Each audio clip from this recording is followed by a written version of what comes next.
வியாச இரவீஸ்வரர் கோவிலில் ரூபாய் 1.5 கோடி மதிப்பில் புதிய அர்ச்சகர் மற்றும் பணியாளர் குடியிருப்புகள் கட்டுவதற்கான அடிக்கல் நாட்டு விழா முதலமைச்சர் காணொலி காட்சி மூலம் துவக்கி வைத்தார்.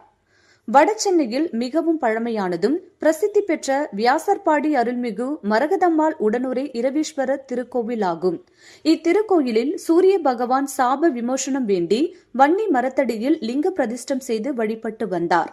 அவருக்கு காட்சியளித்த சிவபெருமான் சூரியன் வேண்டுதலுக்காக லிங்கத்தில் ஐக்கியமானார்.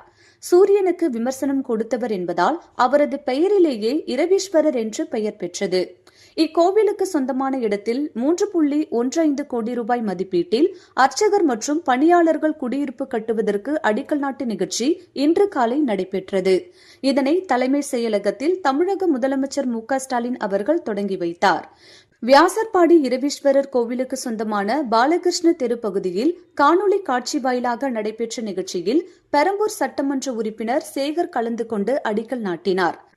இந்நிகழ்ச்சியில் மாமன்ற உறுப்பினர் ஆனந்தி, இந்து சமய அறநிலையத்துறை இணை ஆணையர் முல்லை, உதவி ஆணையர் சிவக்குமார், திருக்கோவில் செயல் அலுவலர் ஆட்சி சிவபிரகாசம், மேலாளர் தனசேகர், காசாளர் ரோஜாரமணி, கணினி தட்சர் வசந்தி, எழுத்தர் மனோகர் மற்றும் விக்னேஷ், அஜித், தினேஷ் கருணாகரன், பார்த்திபன், திவாகரன், முத்தமிழ் செல்வி, பகுதி செயலாளர் ஜெயராமன், வட்ட செயலாளர் ஆ முருகன், துணை செயலாளர் ராஜன், வியாசர்பாடி நாடார்கள் முன்னேற்ற சங்கம் செயலாளர் செந்தில் முருகன், செயலாளர் முத்துராம், பொருளாளர் கனிராஜ் உள்ளிட்ட பலர் கலந்து கொண்டனர்.